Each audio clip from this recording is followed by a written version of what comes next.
नमस्कार साथियों, welcome to our channel Dhirendra sir official. आज हम एक महत्वपूर्ण टॉपिक पर चर्चा करेंगे, वो है वस्तुनिष्ठ प्रश्न यानी कि ऑब्जेक्ट ओटी। तो सबसे इम्पोर्टेंट बात पहले समझ लेते हैं कि ओटी का महत्व क्या है। इस वर्ष आप इस साल कोई भी एग्ज़ाम की तैयारी करें, फिजिक्स, केमिस्ट्री, बायो, मैथ, कोई भी एग्ज़ाम, आप पहली बात तो ये बात ध्यान रखें कि इस ईयर सबसे ज़्यादा महत्व जो होगा वो ऑब्जेक्ट का होगा। ऑब्जेक्टिव का सबसे ज़्यादा महत्व होने वाला है, यानी कि ओटी का, कि जिसकी जितनी ज़्यादा ओटी सभी सही जाएंगी उसके उतने ही मार्क्स सही रहेंगे। यानी कहने का मतलब पूरा खेल ओटी रोटी का है। अगर आप पढ़ लेंगे अच्छे से ओटी बन जाएगी, वरना मम्मी रोटी दे देगी, नहीं तो मार मिलेगी। ठीक है, चलो वैसे नहीं मिलने देंगे, ओटी हम लगवा रहे हैं। और ओटी में हमारे में क्या अंतर होगा समझें। जब मैं एक ओटी बताने जाऊंगा तो उसके साथ जितने भी ऑप्शंस हैं उनको भी अच्छे से हिट करेंगे।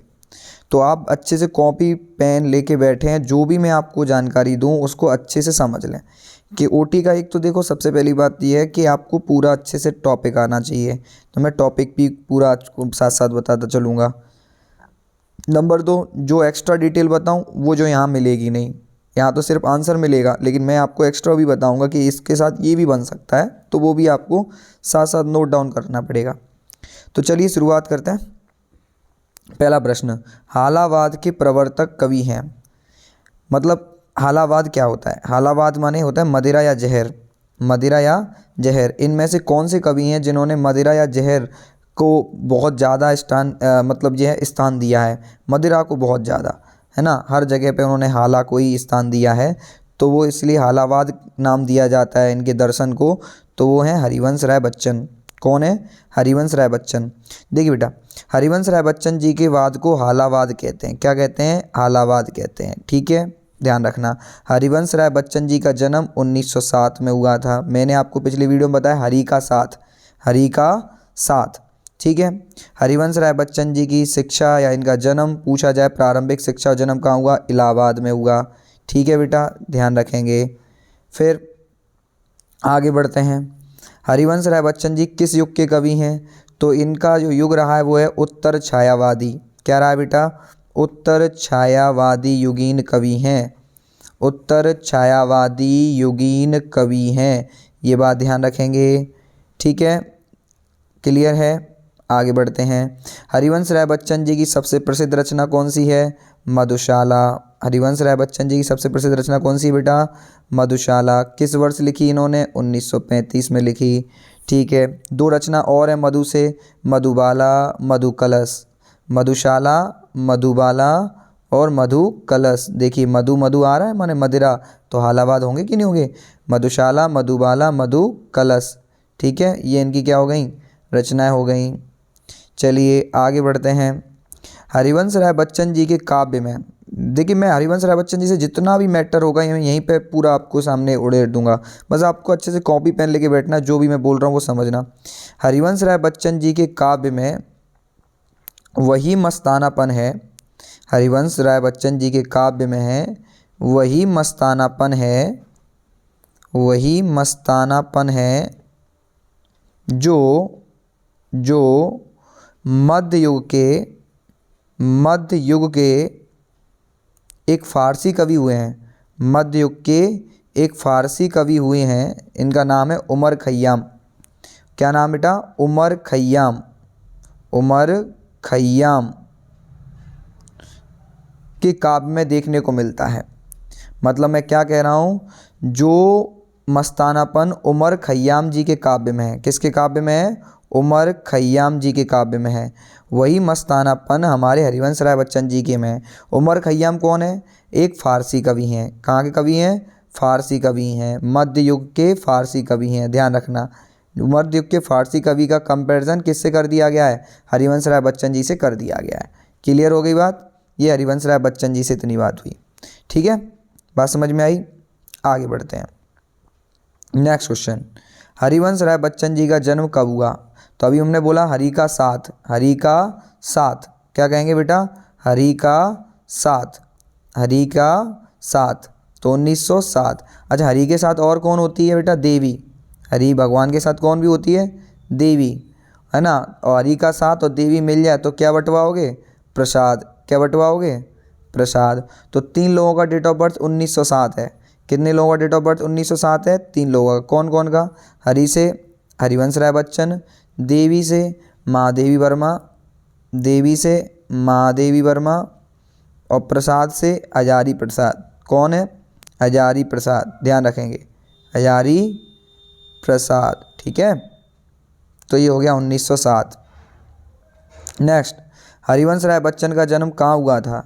तो हरिवंश राय बच्चन जी का जन्म कहाँ हुआ था? इलाहाबाद में हुआ था। कहाँ हुआ था? इलाहाबाद में हुआ था, ठीक है। चलिए आगे बढ़ते हैं। कवि किसका भार लिए फिरता है? आत्म परिचय कविता में कवि किसका भार लिए फिरता है? ये हरिवंश राय बच्चन जी की है कि मैं जग जीवन का भार लिए फिरता हूँ, जीवन में प्यार लिए फिरता हूँ। क्या कहता है कवि? कि मैं जग जीवन का भार लिए फिरता हूँ, मैं जग जीवन का भार लिए फिरता हूँ, भार लिए फिरता हूँ। तो लेखक किसका भार लिए फिरता है? जग जीवन का। कह रहा है भैया मैं इस दुनियादारी का भार लिए फिरता हूँ, फिर भी मेरे जीवन में क्या है? प्यार लिए फिरता हूँ। कर दिया झंकृत किसी ने छूकर, मैं सांसों के 2 तार लिए फिरता हूँ। ये इस प्रकार की पंक्ति थी। तो लेखक किसका भार लिए फिरता है? जग जीवन का भार लिए फिरता है, ठीक है। नेक्स्ट, आत्म परिचय कविता में किसका पान किया करता है ना। आत्म परिचय कविता में किसका पान किया करता है? स्नेहसुरा का। तो क्या कहता है? स्नेहसुरा का। तो लेखक कहता है कि मैं प्रेम रूपी मदिरा का पान करता हूँ। लेखक क्या कहता है? मैं प्रेम रूपी मदिरा का पान किया करता हूँ, प्रेम रूपी मदिरा का पान किया करता हूँ, मैं स्नेहसुरा का पान किया करता हूँ। स्नेह माने होता है बेटा प्रेम, तो सुरा माने मदिरा। मैं प्रेम रूपी मदिरा का पान करता हूँ, ठीक है।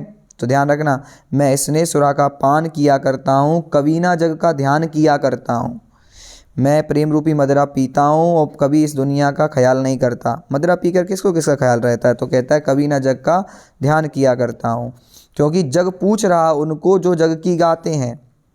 ये दुनिया किसको पूछती है? जो जग की गाते हैं। जग पूछ रहा उनको जो जग की गाते हैं। याद रखना, इस दुनिया के लोग उसी को पूछते हैं जो तुम्हारा गुणगान करेगा। जो तुम्हें गुणगान करेगा तुम उनको कल पूछ लोगे। किसी ने तुमसे आज राम राम करी तो तुम कल उनसे कल लोगे, अपने मतलब से नहीं करोगे। जग पूछ रहा उनको जो जग की गाते हैं, मैं अपने मन का गान किया करता हूँ, लेकिन मैं तो अपने मन में मस्त रहता हूँ, सुख दुख में एक समान रहता हूँ, मुझे कोई फर्क नहीं पड़ता। तो देखो आगे अगली लाइन ये कह रहा है, आत्म परिचय कविता में कवि जीवन में क्या लिए फिरता है? तो मैंने कहा कि मैं जग जीवन का भार लिए फिरता हूँ, जीवन में प्यार लिए फिरता हूँ। तो क्या लिए फिरता है? प्यार लिए फिरता है, ठीक है। आगे, आत्म परिचय कविता में कवि अपने रोदन में क्या लिए फिरता है? तो देखिए यहाँ इस पंक्ति को मैं पढ़ता हूँ तो यहाँ विरोधाभास का बात बता रहा हूँ। क्या बताऊँगा मैं आपको? विरोधाभास। यहाँ पे एक विरोधाभास अलंकार भी मैं आपको यहीं की यहीं करा देता हूँ, आप सुनना अच्छे से।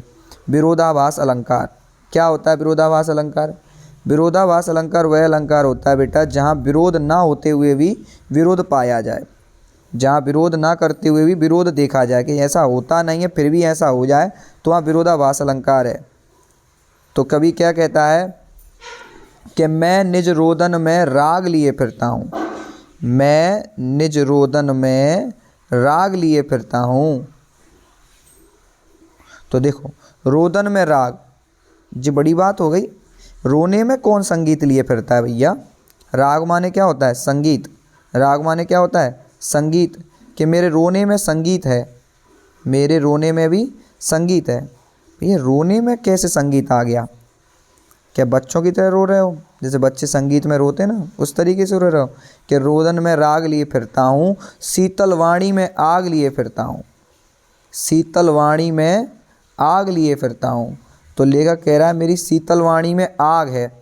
एक तरफ तुम शीतल वाणी कह रहे हो, उसमें फिर आग कह रहे हो। ये तो वही बात हुई कि फ्रिज में हमने कोई चीज़ रखी और गर्म निकल रही है। तो ये विरोधाभास बात है कि विरोध होते ना होते हुए विरोध देखने को मिल रहा है कि शीतल वाणी में आग लिए फिरता हूँ, कि बोल तो बड़ा मधुर रहा हूँ लेकिन उसमें छुपी तो आग है, ये बात है। तो यहाँ विरोधाभास हो गया कि रोदन में राग लिए फिरता हूँ, शीतल वाणी में आग लिए फिर रहा हूँ। विरोध कर रहा है अपनी ही बात का। कोई हो सकता है ऐसी बात? नहीं ना।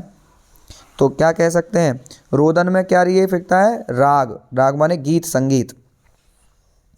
आत्म परिचय कविता में कवि स्वयं को दुनिया का एक नया क्या मानता है? दीवाना। क्या मानता है? दीवाना। कैसे? मैं रोया इसको तुम समझे गाना, मैं रोया इसको तुम समझे गाना। जब मैं रोया तो तुम समझे गाना, वाह कवि क्या गाना गा रहे हो। और मैं फूट पड़ा तुम समझे छंद, क्या छंद बनाया। मैं जब फूट पड़ा, बहुत गहराई में चला गया, तो तुमने कहा वाह कवि क्या छंद बनाया। क्यों ये संसार मुझे कवि कहकर अपनाए, मैं तो हूँ इस संसार का नया दीवाना। मैं इस संसार का क्या हूँ? नया दीवाना हूँ, है ना। मुझे दीवाना कहलवाना पसंद है। आगे, आत्म परिचय कविता में कवि कैसा संसार लिए फिरता है? तो मैंने कहा मैं स्वप्नों का संसार लिए फिरता हूँ। तो लेखक कैसा संसार लिए फिरता है? स्वप्न का संसार। कैसा संसार? स्वप्न का संसार। सांसों के दो तार किसका प्रतीक है बेटा? सांसों के दो तार किसका प्रतीक है? तो यहाँ पे सांसों के दो तार जो है जीवन का प्रतीक है। किसका प्रतीक है? जीवन का प्रतीक है। लेकिन ऑप्शन में अगर ऐसा आ जाए सांसों के दो तार, तो सुख और दुख भी होगा। क्या होगा बेटा? सुख और दुख भी हो सकता है। यहाँ पे सुख और दुख भी हो सकता है। इसमें जवाब अगर ऑप्शन इस प्रकार से आए तो वो भी देख लेना। वैसे यहाँ पे इस हिसाब से जीवन है। ठीक है। कवि हरिवंश राय बच्चन उन्मादों में क्या लिए फिरते हैं? तो कवि कहता है कि मैं उन्मादों में अवसाद लिए फिरता हूँ। उन्मादों में क्या लिए फिरता हूँ? अवसाद। देखो बेटा, उन्माद माने क्या होता है? जोश। उन्माद माने क्या होता है? जोश, जुनून। जोश या जुनून, जोश या जुनून। और अवसाद माने क्या होता है? कष्ट या पीड़ा। कष्ट या पीड़ा, कि मेरे जोश और जुनून में भी क्या छुपी हुई है? कष्ट या पीड़ा छुपी हुई है। कवि कहता है कि मैं यौवन का उन्माद लिए फिरता हूँ, उन्मादों में अवसाद लिए फिरता हूँ, है ना। ध्यान रखना, मैं यौवन का उन्माद, मेरे अंदर यौवन माने युवावस्था, जवानी का जोश है, पर क्या करूँ उस जोश में भी अवसाद है। उन्मादों में क्या लिए फिरता हूँ? अवसाद लिए फिरता हूँ। जो मुझे बाहर हंसा रुलाती भीतर, जो मुझे बाहर हंसा रुलाती भीतर, मैं है किसी की याद लिए फिरता हूँ। ये बात है यहाँ पे। आगे, पाठ्य पुस्तक में संकलित गीत दिन जल्दी जल्दी ढलता है उद्धृत है। दिन जल्दी जल्दी ढलता है कहाँ से लिया गया है? बेटा ये इनकी एक रचना थी, निशा निमंत्रण। रचना क्या थी? निशा निमंत्रण। निशा निमंत्रण एक गीत है, और निशा निमंत्रण गीत में से ये आपका लिया गया है। ये क्या है? दिन जल्दी जल्दी ढलता है। क्या बेटा? दिन जल्दी जल्दी ढलता है। और दिन जल्दी जल्दी ढलता है किसका प्रतीक है बेटा? ये दिन जल्दी जल्दी ढलता है, ये प्रतीक है समय की गतिशीलता का। किसका है? समय की गतिशीलता का, कि समय कितना गतिशील है, वो रुकता नहीं है, दिन जल्दी जल्दी ढलता है। ठीक है, आगे बढ़ते हैं। नेक्स्ट, हो न जाए पथ में रात कहीं, सोचकर जल्दी कौन कौन चलता है। हो जाए ना पथ में रात कहीं, मंजिल भी है तो दूर नहीं, यह सोच दिन का थका पंथी भी जल्दी जल्दी चलता है, दिन जल्दी जल्दी ढलता है ना। पंथी माने होता है राहगीर। कौन सोचता है कि रास्ते में रात ना हो जाए, जल्दी जल्दी चलता है? तो पंथी माने क्या होता है बेटा? राहगीर। पंथी माने क्या होता है? राहगीर। यहाँ पर पंथी कौन है? राहगीर कौन है? यहाँ पर राहगीर है चिड़िया। कौन है? चिड़िया। चिड़िया सुबह होते ही अपने बच्चों के दाना पानी के लिए निकल जाती है ना। अब उस दाना पानी की खोज में निकल जाती है, लेकिन धीरे धीरे उसे रात हो जाती है। अब जब रात हो जाती है तो वो सोचती है कि मेरे बच्चे घर पर अकेले होंगे, बच्चे प्रत्याशा में होंगे, नीड़ों से झांक रहे होंगे, है ना। जब चिड़िया यह सोचती है तो उसके परों में क्या आती है? चंचलता भर जाती है कि मेरे बच्चे घर पर अलग होंगे, अकेले होंगे। तो वो अपने पैरों को चंचल करती हुई तेज़ी से अपने घर चलती है, क्योंकि दिन जल्दी जल्दी ढलता है। अब सुनिए इसमें क्या लिखा है। किसका ध्यान करके चिड़िया के परों में चंचलता आती है? बाज का, सांप का, कौवे का, अपने बच्चों का। अपने बच्चों का, तभी बोला था ना मैंने। तो एक एक लाइन को बस सुनते रहो धीरे धीरे, तो आपकी आगे की लाइनें क्लियर होती रहेंगी। अपने बच्चों का। बच्चों की याद आने पर चिड़िया क्या करती है? सोती है, रोती है, या तेज़ी से उड़ती है? तो मैंने अभी कहा बच्चों की याद आने पर वह तेज़ी से उड़ती है ना। उसके परों में चंचलता भरती है। दिन जल्दी जल्दी ढलता है कविता में कवि हताश व दुखी क्यों है? कवि हताश व दुखी इसलिए है क्योंकि वो अपने परिवार से बिछुड़ गया है। श्यामा देवी नहीं रहीं, श्यामा देवी गुजर गई हैं। उसकी पत्नी श्यामा उससे बिछुड़ गई है, उनकी मौत हो गई है। अब वो अकेला पड़ गया है। इस वजह से परिवार के बिछुड़ने के कारण वह हताश और दुखी है। ठीक है, ध्यान रखना, परिवार से बिछुड़ने के कारण। आगे, कवि आलोक धनवा किस दशक के कवि हैं? देखिए वैसे तो इसमें कोई खास बात नहीं है, 7वें 8वें दशक के कवि हैं, इस प्रकार की औपचारिकता तो नहीं करनी चाहिए, पर ये 7वें 8वें दशक के, बस इतना कर लो। कवि आलोक धनवा की पहली कविता है, हाँ ये बात तो याद रखना, कवि आलोक धनवा की पहली कविता क्या है? जनता का आदमी। क्या है बेटा? जनता का आदमी, ध्यान रखना। और बाकी ये इन्हीं की रचना है। भागी हुई लड़कियाँ हैं, भीगी हुई नहीं है, भागी हुई लड़कियाँ हैं। ब्रूनो की बेटियाँ, ब्रूनो की बेटियाँ। देखो मैं तुम्हें इनके से कुछ बता दूं, धनवा जी के बारे में बता दूं। देखो धनवा से याद करो धनवान, क्या याद करोगे? धनवान।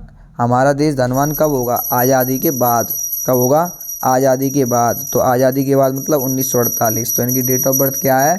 1948। अब इनकी रचना याद करो। देखो जो धनवान व्यक्ति होता है उसे किसी से कोई मतलब नहीं, भाई साहब ध्यान रखो, उसे किसी से कोई मतलब नहीं है, वो अपनी दुनिया मस्त रहता है, वो अपनी दुनिया में मस्त रहता है, सुनना, वो अपनी दुनिया में मस्त रहता है ना। और जनता में बड़ा फेमस होता है, बड़े फेमस धनवान आदमी को सभी जानते हैं।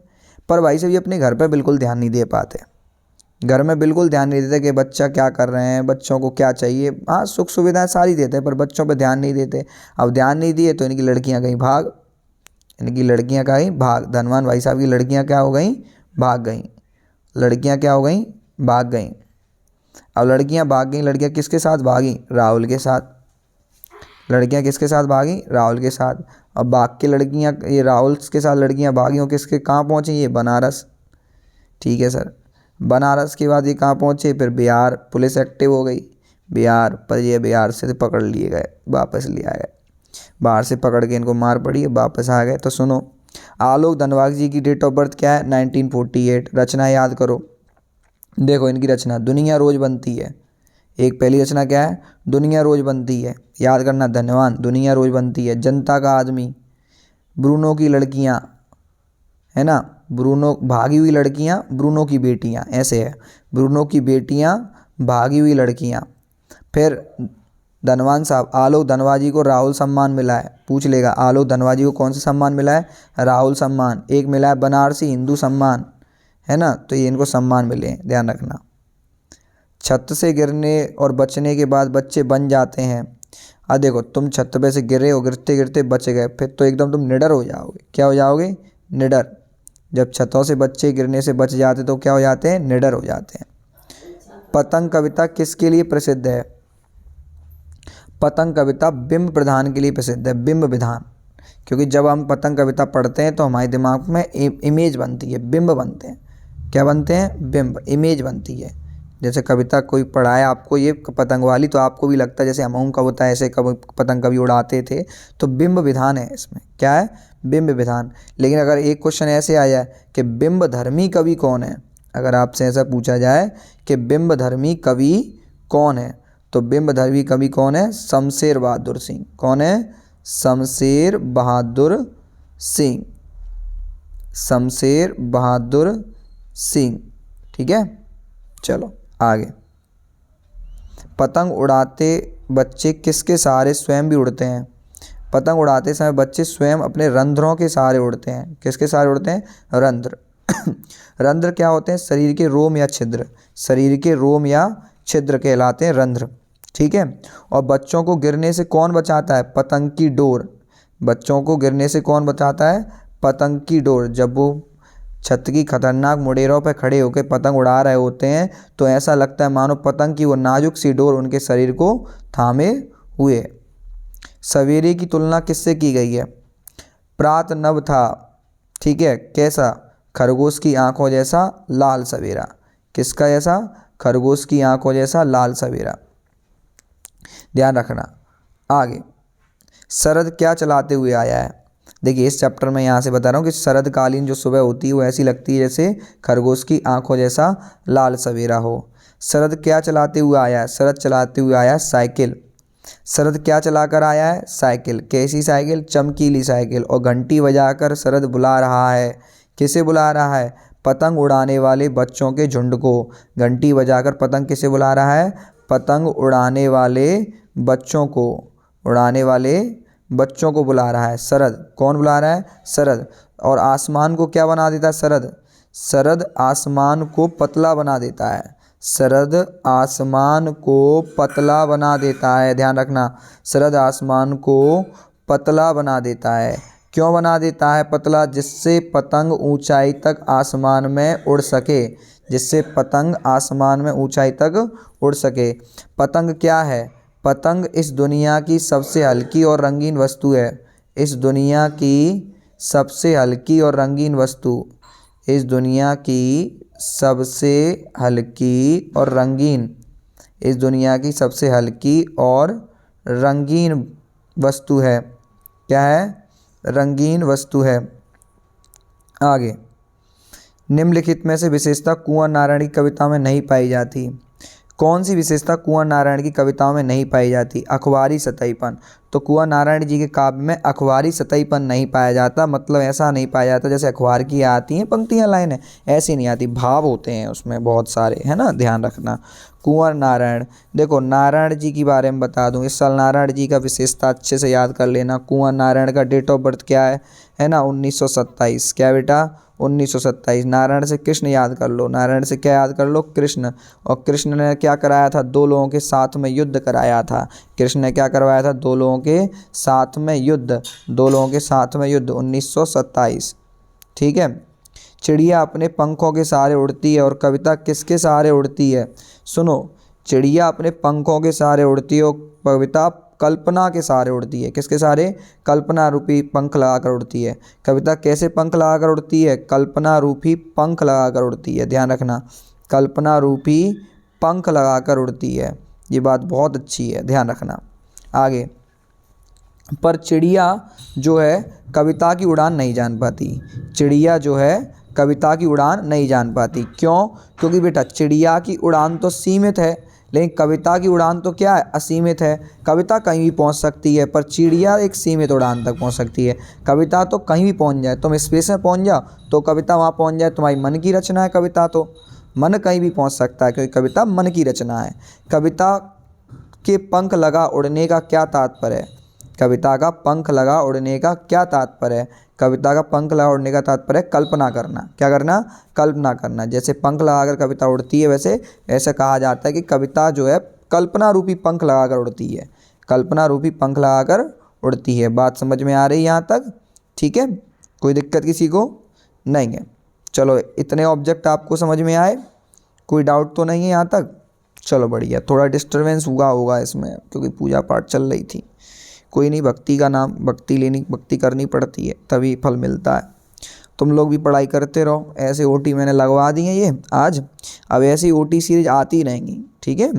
ओटी सीरीज लगवा अपनी बहुत सारी आएंगी, क्योंकि ओटी जितनी आपकी ओटी बन गई ना उतना काम हो गया। 32 नंबर लाला अगर ओटी के निकाल लिए तुमने तो समझ लो तुम्हारा काम बन गया।